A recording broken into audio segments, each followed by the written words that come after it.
So this is the blood administration video. So the first thing that I'm going to do is make sure that there's an order for the patient to receive blood, and then I'm going to make sure that the patient signed a informed consent, just that they're receiving blood, whole blood, and then make sure that there's a lab request or requisition form, and then I'm going to need to have another RN available before I start the transfusion to check the patient identifier on the blood bag and to double check patient identifier on the patient wristband, so like their name and date of birth.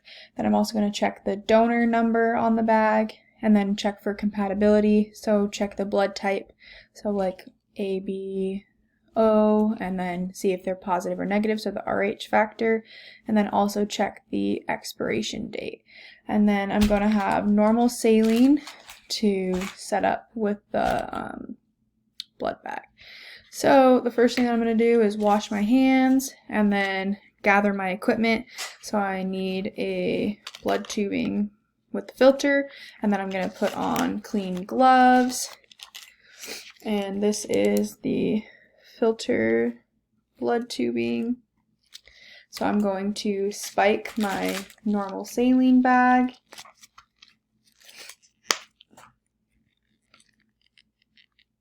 Keep those edges clean.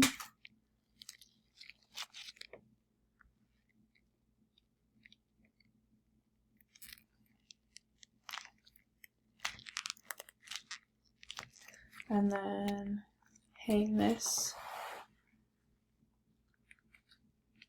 and let it fill the chamber.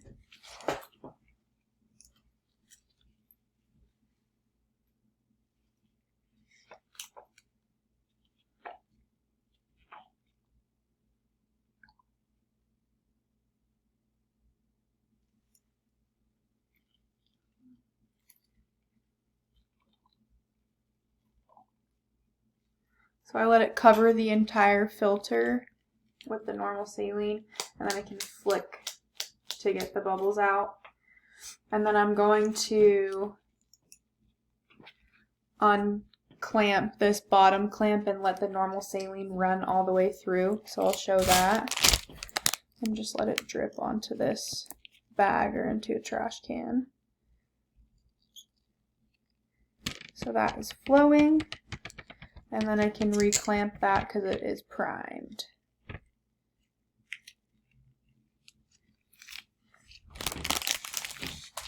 So now that this is primed, I can take off this and attach it to the patient. Make sure to clean the patient's hub or anything like that. And then I will unclamp this again and adjust it so that it's the proper flow rate while it's hooked up to the patient. I just showed it flowing before, so I'm not going to again.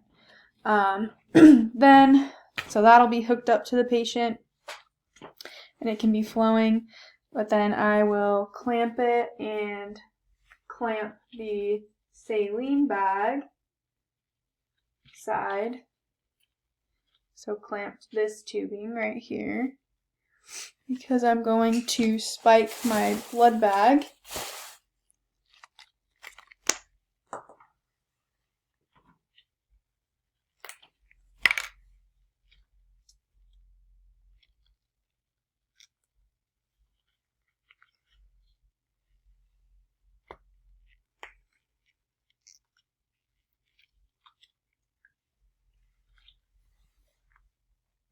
Like that.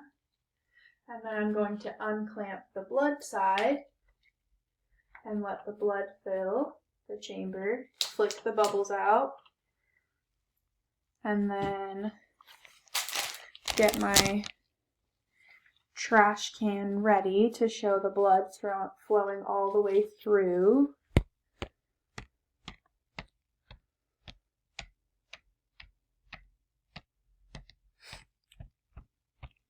Slowly going.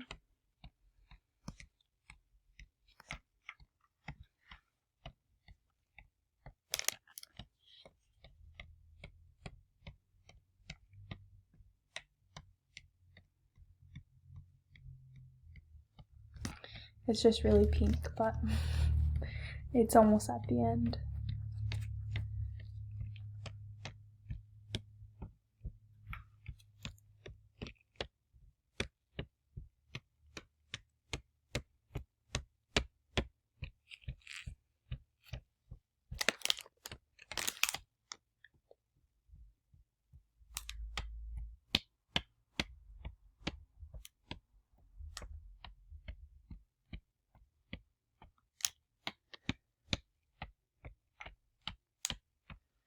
Alright, so all the tubing has the blood gone through it. I'll just clamp that, but it would be hooked up to the patient. So again, I'd hook up this to the patient, and I just left this taped up so it's easier for me to handle for video purposes. So this clamp will be open, and the blood clamp will be open, and this saline one will remain closed until the blood runs through. And then I'll just want to assess the patient for 15 minutes after. Just stay in the room and make sure they don't have any shortness of breath, rash, fever, chills, any uncomfortable complaints that they have, and check their vitals, and then check their vitals again in 30 minutes again, an hour, depending on the facility's protocol. And then I'll just dispose of the blood products in the proper red bag and take off my gloves and perform hand hygiene.